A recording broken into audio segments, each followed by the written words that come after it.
ketika memang Barat ini menyebarluaskan politik ala mereka, ya, sekularisme tadi. Maka akhirnya kemudian yang menjadi mainstream di tengah-tengah umat adalah politik ala Barat, gitu, sekularisme dengan berbagai variannya, ya, karena nanti ada titik ekstrim dari sekularisme sampai ke level ateis, misalkan menolak Tuhan, gitu ya. Ada yang sampai ke level moderat, gitu ya, Islamnya masih kemudian dipakai tapi kemudian disesuaikan dengan ala-ala Barat, gitu. Makanya kita bisa membaca misalkan apa yang terjadi belakangan ini, ya, dengan isu moderasi Islam itu juga tidak lepas dari kita sebut, ya, berbagai uslub Barat lah untuk, ya, intinya menjauhkan umat ini dari Islam yang sejatinya, gitu, dari Islam yang kafah, gitu. Nah, itu realitas yang kita hadapi, gitu. Jadi kalau pertanyaannya kita harus ngapain, gitu ya, bagaimana langkah yang harus kita lakukan di awal agar umat ini menganggap penting politik, ya tentu ini menjadi ya keharusan bagi kita untuk menjelaskan, ya, tentang bahwa Islam itu, ya, kafah, gitu. Islam itu mengatur seluruh aspek kehidupan. Bahwa Islam itu tidak hanya sekedar agama ritual belaka, ya, hanya mengurusi ibadah mahdoh saja. Tapi Islam itu mengatur seluruh aspek kehidupan, gitu. Dan salah satu di dalam aturan itu adalah aturan terkait dengan masalah eh, politik, gitu ya. Nah, jadi itu yang paling awal dan mendasar yang harus kemudian kita gencarkan, ya, di tengah-tengah umat, bahwa Islam itu adalah mengatur seluruh aspek kehidupannya. Islam itu adalah sebuah mabda, gitu. Apa itu? Ya, dia akidah akliyah yang basiku anhanizom. Dia pemikiran mendasar yang melahirkan berbagai aturan, ya, salah satunya adalah masalah politik, gitu. Jadi itu yang paling awal dan mendasar yang harus kemudian terus kita gencarkan ke tengah-tengah umat, ya. Karena kalau umat ini mulai memahami bahwa Islam itu mengatur juga di luar ibadah mahdoh, ya, maka mereka perlahan, gitu ya, akan akan akan kemudian mempelajarinya, gitu. Dan fenomena ini kan nampak, ya, apa yang kemudian kita sebut sebagai Muslim disruption, gitu ya. Jadi ada tren umat ini senang dengan hal-hal yang berbau Islam, gitu ya. Mulai dulu misalkan menggunakan kerudung, ya, ada tren jilbab lah. Walaupun, ya, tadi ini kan ya PR juga, ya, bahwa menggunakan menutup aurat, ya, bagi muslimah terutama itu ya harus sampai ke level sempurna, gitu ya, kerudung dan jilbab, gitu. Tapi bahwa ada tren mereka ada keinginan menutup aurat, gitu ya, itu contoh, gitu ya, bahwa oh ternyata Islam juga mengatur masalah pakaian, gitu. Kemudian juga tren halal food, gitu ya, orang akhirnya kemudian mencoba ketika cari makanan itu isu-isu halal itu diperhatikan. Ini juga kan menunjukkan mulai bertambah kesadaran bahwa Islam itu juga mengatur masalah makanan, gitu. Tidak hanya masalah ibadah saja, gitu. Eh, apa namanya? Termasuk juga di fenomena muamalah, ya, ada bank syariah, gitu, walaupun itu perlu dikritisi. Ada asuransi syariah, gitu. Kemudian juga ada bisnis-bisnis dengan label syariah, gitu ya, hotel syariah, properti syariah, macam-macam, ya. Itu menunjukkan sudah meluas, ya, ininya apa namanya, cakupan penerapan syariat Islamnya itu, gitu. Tidak hanya sekedar ibadah mahdoh, tapi juga sudah ke hal-hal lain. Nah, politik mungkin masih a priori, ya, karena praktikal politik Islam yang ditunjukkan oleh partai-partai Islam gitu ya. Sebenarnya ada fenomenanya ya, kita bisa sebut ada partai-partai Islam yang mengusung sebagai partai dakwah gitu ya. Cuman ketika memang hidup dalam kubangan demokrasi Barat yang machiavellistik ya di dalam politik praktis, nah ini kan menjadi tantangan buat mereka. Akhirnya ketika apa namanya mereka berkiprah ya tidak kental perjuangan Islamnya gitu. Kok partai Islam korupsi juga, kok partai Islam ya tidak Islami. Nah ini kan jadi hal yang akhirnya mungkin tingkat kepercayaan umat terhadap mereka tidak kuat gitu. Nah ini PR gitu ya. Saya pikir itu ya. Jadi penting langkah awal itu adalah menjelaskan bahwa Islam itu mengatur seluruh aspek kehidupan sehingga politik sebagai bagian dari Islam itu pun menjadi penting. Nah, kemudian yang kedua, penting juga untuk bisa menjelaskan bahwa politik Islam itu bukan hanya bicara kekuasaan, gitu. Tapi justru politik Islam itu, kalau dulu pakai istilahnya Profesor Amin Rais ya, itu ada low politik, ada high politik gitu ya. Kalau low politik itu hanya bicara tentang kekuasaan gitu. Bicara politik itu ya bicara pemilu, partai politik, meraih kekuasaan, berkuasa gitu. Tapi ada yang disebut dengan high politik, politik tingkat tinggi ya. Kalau dalam bahasa kita ini politik negarawan gitu ya. Jadi menunjukkan kepedulian terhadap umat untuk diatur dengan aturan yang adil, dengan aturan yang baik, dengan aturan yang benar, gitu ya. Kalau dalam perspektif Islam itulah dengan aturan yang datang dari Sang Pencipta manusia, aturan dari Allah, itu adalah high politik. Gitu. Itu adalah kepedulian kita terhadap rakyat, kepedulian kita terhadap umat. Gitu. Sehingga umat itu juga mau terjun terlibat gitu ya di dalam apa yang disebut tadi high politik, politik tingkat tinggi gitu ya. Walaupun memang mungkin klasifikasi ini juga perlu kritisi ya, karena dianggap tingkat tinggi jadi susah gitu ya, politik idealis gitu seperti itu. Dan itu memang harus ditumbuhkan di kalangan umat bahwa ketika bicara politik itu bukan hanya sekedar bicara tentang politik praktis, tapi juga politik yang goals-nya di slide terakhir, goals-nya itu adalah membangun kesadaran umat gitu. Bahwa umat itu harus sadar tentang kewajibannya, harus sadar tentang tanggung jawabnya, harus sadar tentang kepeduliannya gitu. Itu yang kemudian harus dibangun. Jangan sampai umat ini menjadi tadi sosok-sosok yang egois, yang selfish, yang hanya sekedar mengurusi urusan sendiri gitu. Yang itu bertentangan dengan prinsip-prinsip Islam. Karena Islam justru mendorong ya umat Islam itu dia menjadi orang yang peduli terhadap orang lain kan begitu. Gitu. Banyak hadis yang menyetir ya terkait dengan kewajiban kita itu untuk peduli terhadap umat kita. Gitu.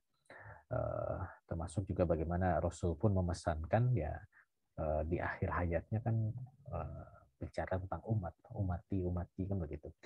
Nah ini juga yang kedua ya yang penting sebagai langkah awal ya. Pertama tadi memahamkan bahwa Islam itu kafah ya termasuk mengatur politik. Yang kedua memahamkan kepada umat bahwa politik itu bukan hanya politik praktis tapi juga ada yang disebut dengan politik membangun kesadaran. Ya, mudah-mudahan itu bisa menjawab ya terhadap pertanyaan dari Bu Khairunisa. Wallahu a'lam. Ya, syukran. Beliau langsung Ibu Khairunisa-nya langsung mengucapkan jazakallah. Mudah-mudahan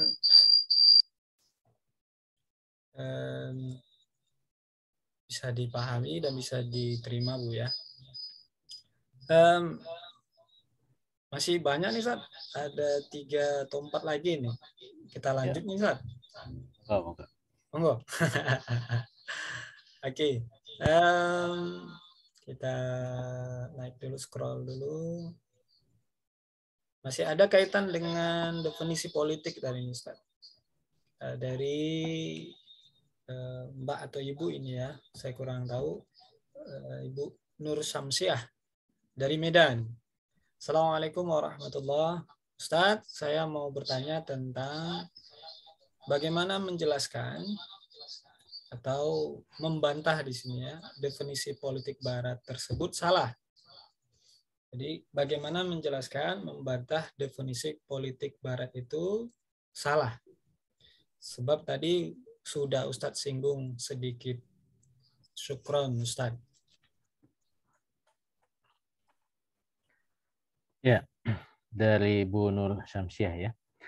Jadi sebenarnya kan yang namanya definisi itu kan apalagi definisi sosial ya dalam ilmu sosial itu sangat relatif gitu ya kalau bicara benar salahnya gitu. Definisi itu yang paling bagus adalah yang paling tepat yang bisa menjelaskan apa yang ingin didefinisikan kan begitu.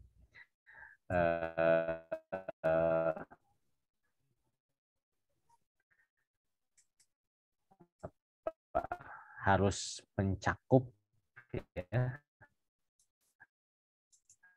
definisi yang paling tepat gitu. Nah, makanya tentang apa sih itu politik? Ya wajar kemudian muncullah berbagai definisi tentang politik gitu. Karena setiap para pakar siapapun ya ketika ingin mendefinisikan mereka punya perspektif ya, punya maklumat, punya informasi terkait dengan apa yang dia ingin definisikan. Nah, tinggal nanti masalahnya kan ini tepat atau tidak gitu, sesuai dengan realitas ataukah tidak gitu terkait dengan definisi itu. Makanya ketika ada definisi politik ya ala Barat bahwa politik itu adalah kekuasaan, ya itu juga sebuah realitas gitu ya, bahwa memang politik itu adalah terkait dengan kekuasaan. Sehingga wajar kemudian ada yang mendefinisikan seperti itu. Nah, cuman masalahnya tepat nggak politik itu dibatasi hanya sekedar politik itu adalah power atau kekuasaan gitu. Seperti itu.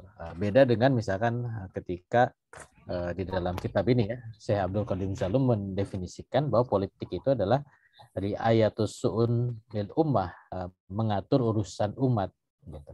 Dakhilian wa khorizian, baik mengatur dalam urusan dalam negeri ataupun mengatur dalam urusan luar negeri gitu.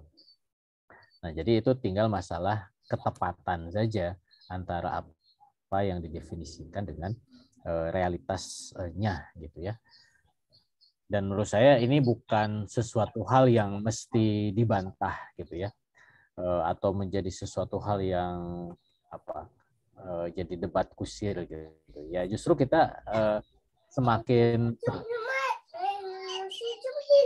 mestinya semakin terbuka ya berbagai perspektif kita gitu ya. Oh ternyata ada definisi begini, definisi begini gitu. Karena kan ini suatu hal yang sifatnya tadi ya luas dan setiap pakar, setiap orang bisa jadi punya alasan, punya pandangan terkait definisi ini. Gitu. Saya pikir sih itu ya. Jadi tidak mesti dibantah gitu ya. Justru kita tunjukkan bahwa definisi yang tepat itu seperti apa gitu, sesuai dengan realitas yang dimaksud dengan politik itu sendiri gitu. Ya contoh misalkan ya, politik itu kan kalau dari sisi bahasa ya itu kan tergantung kita menggunakan dari bahasa apa gitu. Kalau kita pakai politik itu dari bahasa bahasa Barat ya, dari politik, dari politia gitu ya. yang itu kemudian dirujuk dari buku-buku yang dikarang oleh para filsuf Yunani, ya, yang menulis buku tentang Politeia. Itu kan menceritakan tentang apa? Tentang kota gitu ya. Bagaimana sih tatanan pengaturan dalam sebuah kota gitu. Tapi kalau kita ambil dari perspektif Islam, dari kata siasah, ya, sasa ya susu siasatan, kemudian kita rujuk dalam, nanti ada sebenarnya di dalam pembahasan kita rujuk dengan berbagai hadis Rasul tentang bagaimana Rasulullah menunjukkan bahwa Bani Israel itu tasusuhumul anbiya, mereka itu diurusi. Nah, berarti kan sasa ya susu siasatan di situ diambil dari kata pengurusan gitu. Nah, ini kan dari perspektif bahasa, pakai kata politik dengan pakai kata siasah itu bisa memberikan dua pandangan yang bisa berbeda, tapi bisa juga kita cari irisannya gitu. Ternyata yang dimaksud politik oleh orang-orang Yunani yang kemudian digunakan di Barat dengan yang dimaksud dengan siasah oleh dalam terminologi Islam, oh ternyata ada irisannya. Intinya adalah terkait dengan pengurusan gitu. Bukan hanya sekedar ya mungkin power itu ya. Para pakar politik menyebutkan bahwa kenapa sih menjadi titik utamanya itu power gitu. Ya ada latar belakang itu nanti harus merujuk ke bukunya Machiavelli ya, Il Principe gitu. Nah, bahwa dia melihat politik itu tidak dilihat dari perspektif idealis gitu ya. Tadi mengurusi, menata itu kan perspektif idealis, tapi dia melihatnya bahwa politik itu lahir realitasnya karena memang ada kekuasaan yang diperebutkan, ada kekuasaan yang ingin diraih gitu. Sehingga dia melihat justru inti politik itu adalah kekuasaan, bukan pengurusan gitu. Nah, ini kan sesuatu hal yang menurut saya bukan sesuatu yang perlu diperdebatkan ya. Itu tinggal kita pakai kacamatanya atau kita melihatnya dari arah mana saja gitu. Seperti itu. Karena pasti kita bicara riayatus su'unil ummah pun ada power di situ gitu. Ada kekuasaan di situ gitu. Dan ketika berbicara politik itu power, pertanyaan kan power itu untuk apa? Gitu. Kalau bicara idealis, power itu untuk pengurusan, gitu. Sama saja, gitu ya. Ya, walau alam. Ya, berarti bisa dibilang definisi politiknya belum kafah deh, Ustaz ya. Ya, ya tergantung kita Tergantung, melihatnya ya. dari perspektif mana, gitu. Hmm. Seperti. Saya sih tidak dalam posisi judgement ya terhadap definisi, apalagi ini definisi waki ya, bukan definisi syar'i gitu. Kalau itu definisi Ustaz, ya tergantung realitas yang dibahasnya gitu. Kecuali kalau definisi syar'i ya. Kalau definisi syar'i ya tentu kita rujukannya kan ke dalil kan gitu ya.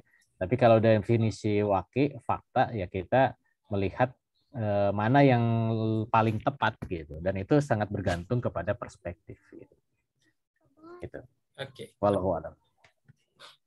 Oke, jazakallah. Jadi ini beliau mengucapkan jazakallah. Kemudian kita masih ada waktu sekitar 10 menit lagi nih, Sat. Ada 2 penanya lagi nih. 3. Gimana, Sat? Ya. Kita baca lagi? Ya, nggak apa-apa. Ya. Ya, lanjut.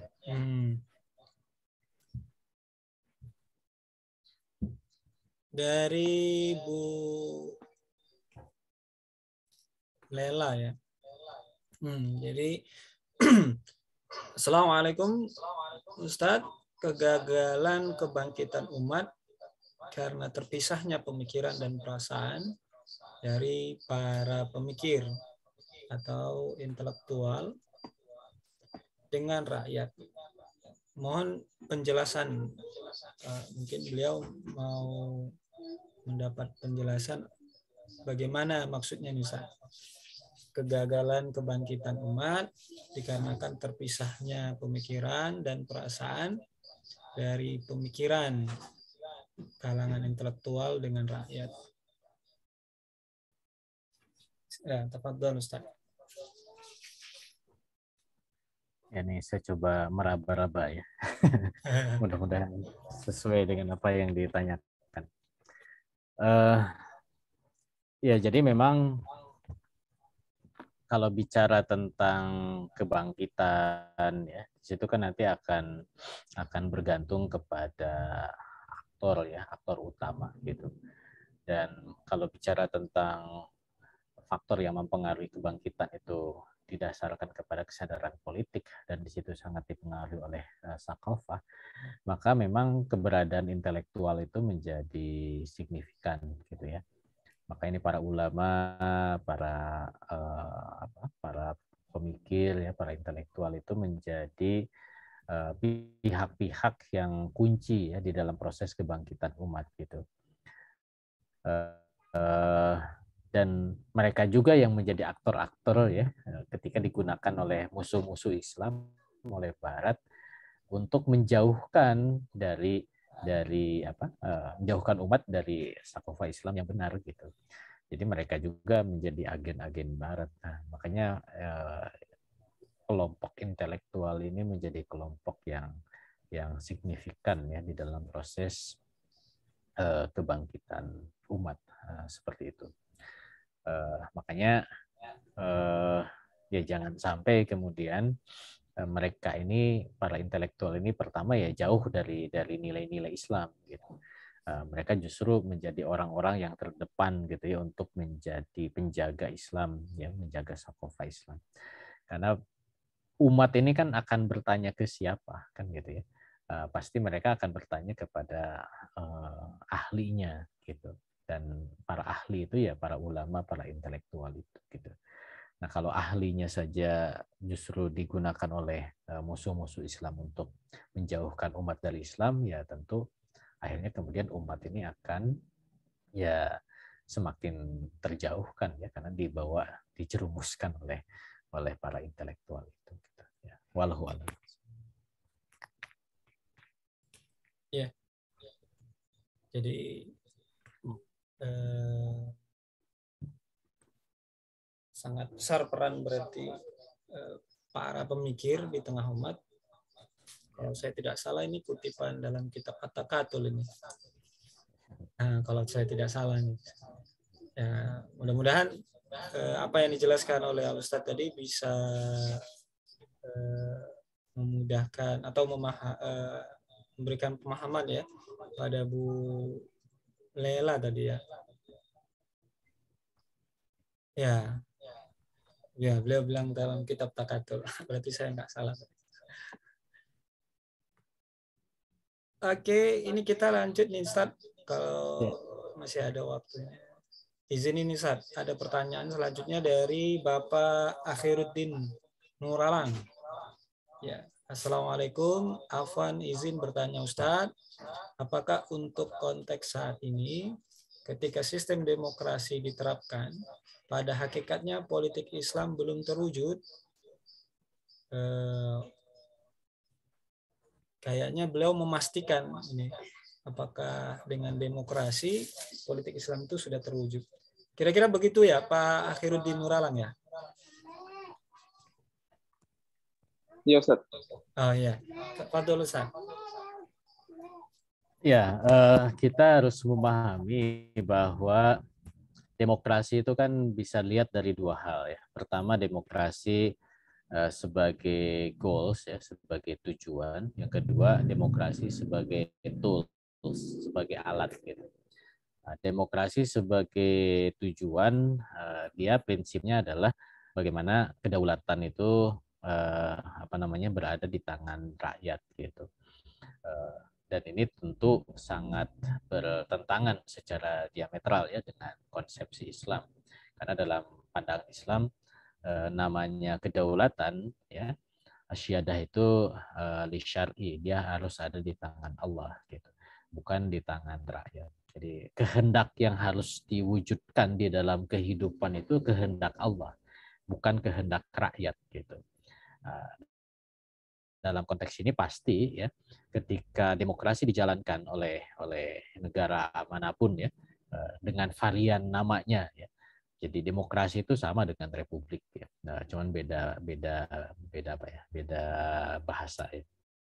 Demo itu rakyat, kratos itu atau kraten itu pemerintahan di tangan rakyat.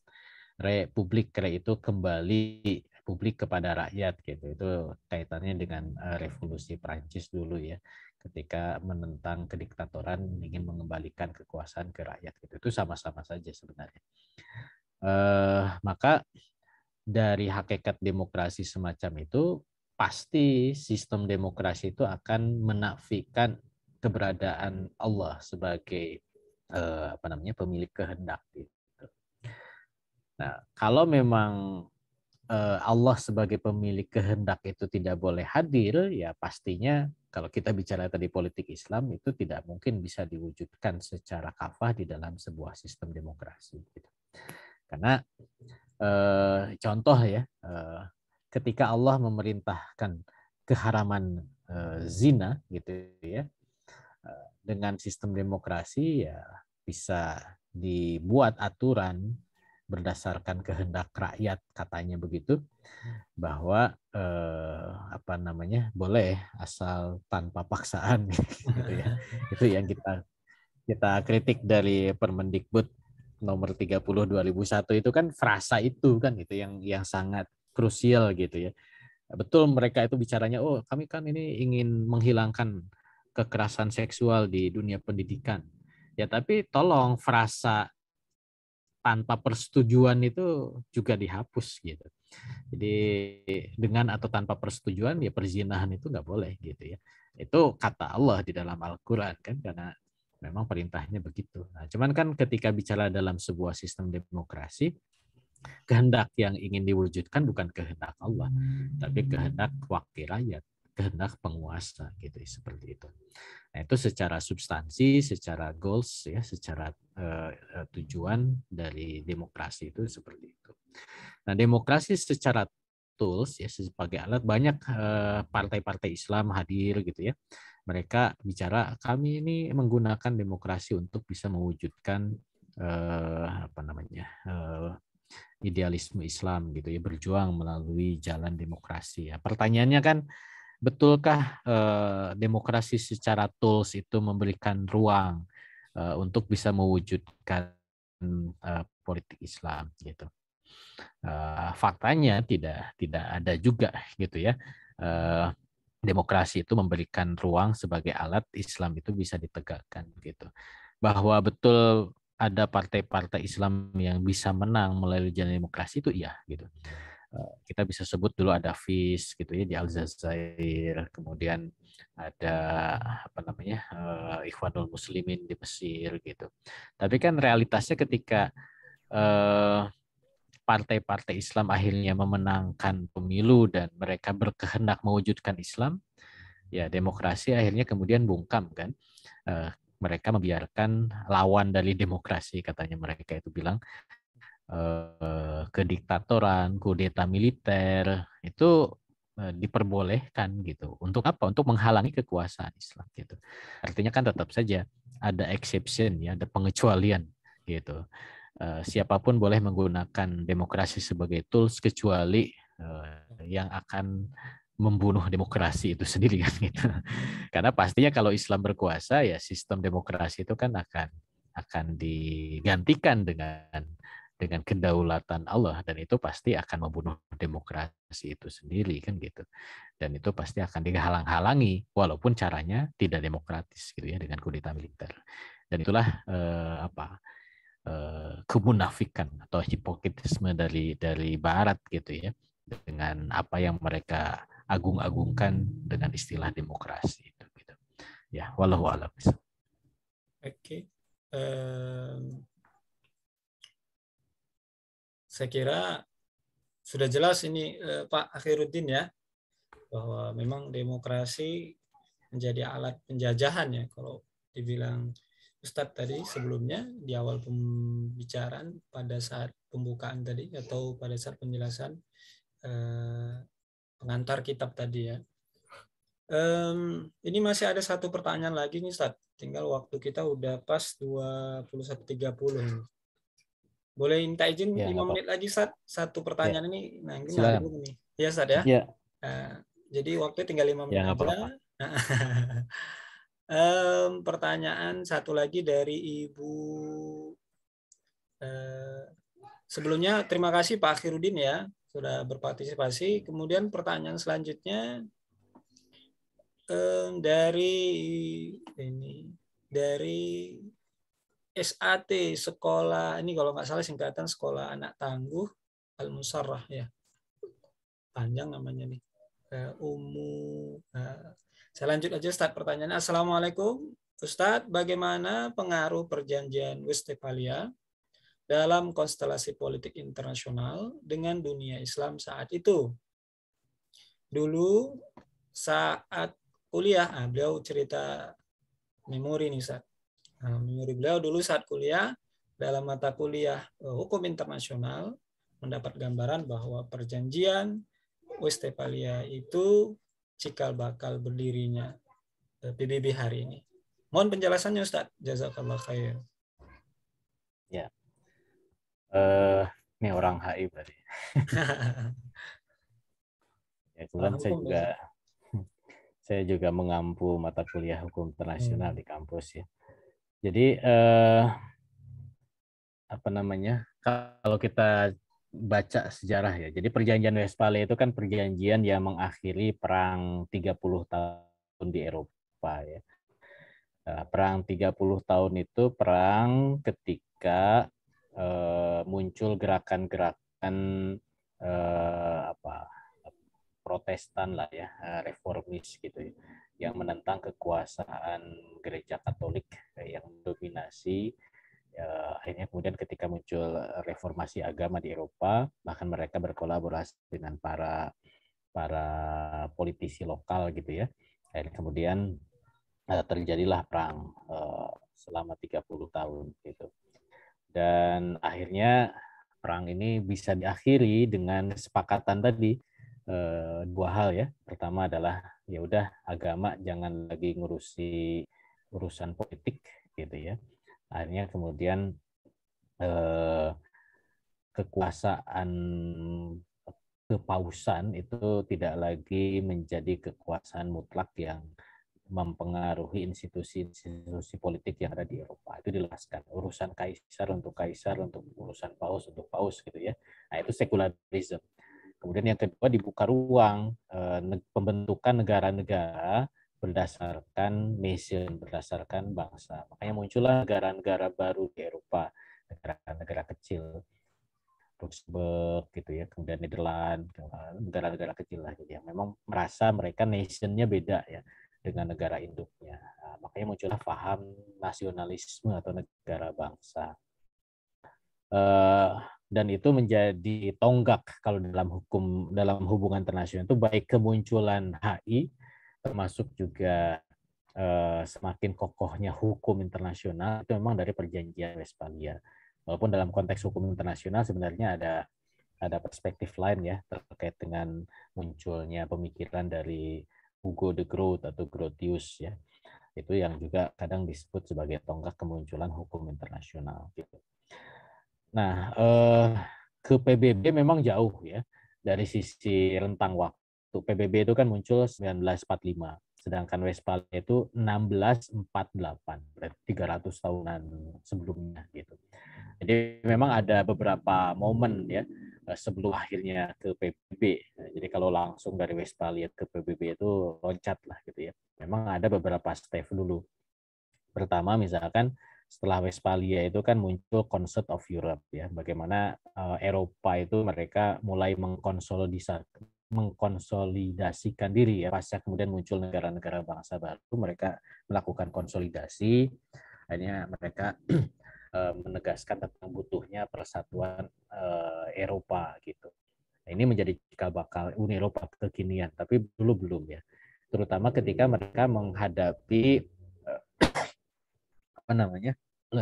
munculnya kekuatan Islam di wilayah timur ya, Turki Utsmani.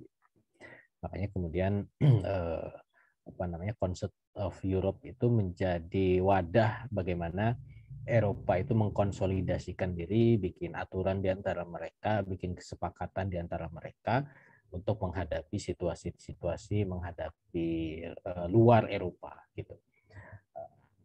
Sana dulu gitu. Nah, kemudian gagasan-gagasan dari Westphalia, sekularisme dan nasionalisme ini dibawa gitu ya oleh bangsa Eropa ketika mereka melakukan apa yang disebut dengan kolonialisme ya. Ketika negara-negara Eropa menjajah ke dunia ketiga, ke Afrika, ke Asia ya, ke Amerika Latin gitu. Nah, gagasan apa namanya nation state dan sekularisme itu mereka bawa kan gitu. Termasuk juga gagasan agama kan, agama Kristen gitu ya. Makanya kita bisa memahami kenapa ketika negara-negara penjajah itu masuk ke dunia Islam terutama, mereka menanamkan nilai-nilai tadi gitu. Agar umat Islam yang awalnya disatukan oleh akidah Islam, umat Islam disatukan dengan ukhuwah Islam, umat Islam masih menginduk setidaknya ya kepada kekhilafan Islam Turki Utsmani, mereka dikompori bahwa mereka itu nation yang berbeda, mereka itu bangsa yang berbeda dengan Turki. Muncullah kemudian konflik-konflik kan di dunia Islam melakukan pertentangan terhadap kekhilafahan Turki Utsmani. Gitu.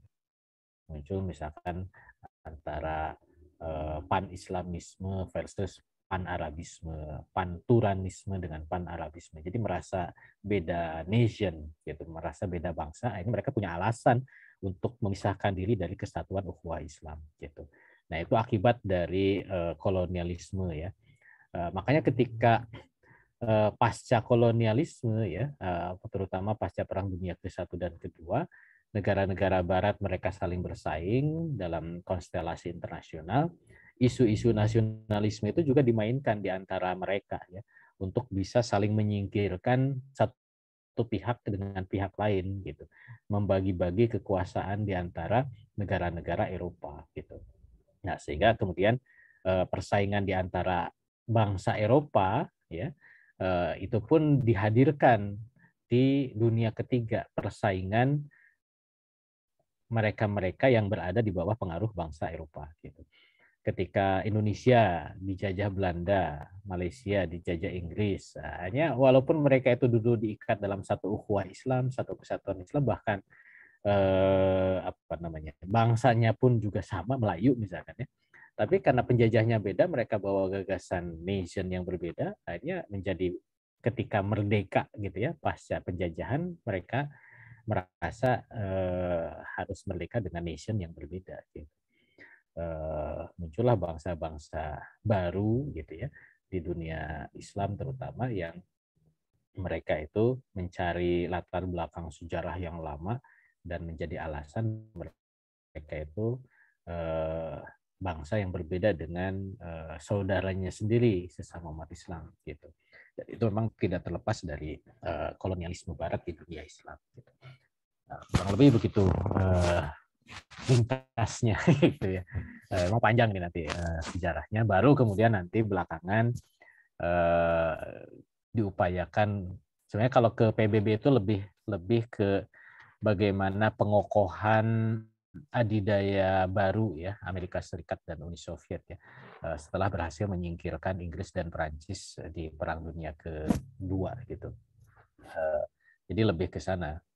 Kalau kemunculan nation state itu sebenarnya sebelum PBB itu sudah kokoh ya, terutama di LBB di pasca Perang Dunia ke-1 ya muncul LBB. Nah baru kemudian kalau LBB itu masih one state one vote ya, semua negara itu sejajar. Tapi kalau di PBB kita tahu ada dua kan, ada Dewan Keamanan, ada Majelis Umum.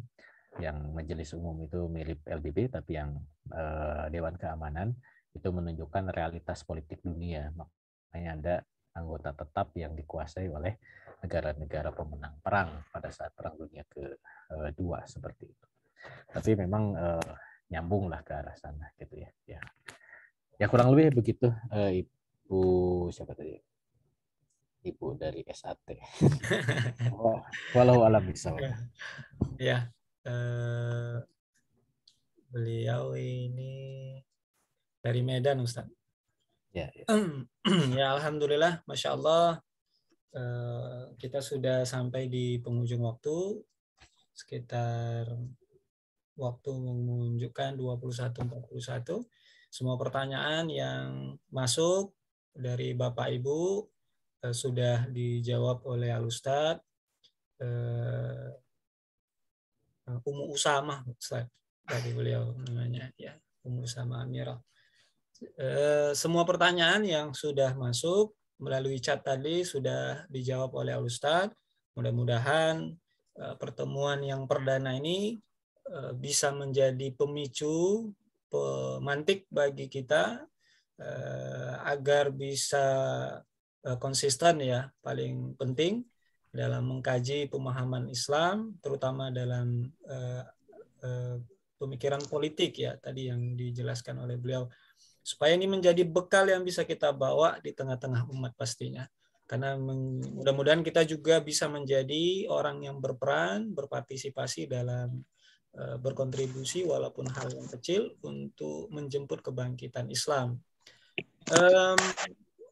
Kami kira itu dulu, karena memang waktu sudah melampaui waktu yang kita sepakati. Mudah-mudahan apa yang dijelaskan oleh beliau, Ustadz kita Budi Mulyana, dari awal tadi jam 20 sampai jam 21 lewat, bisa menjadi amal jariah bagi beliau, menjadi amal soleh juga bagi beliau, kemudian bisa menjadi bekal bagi kita.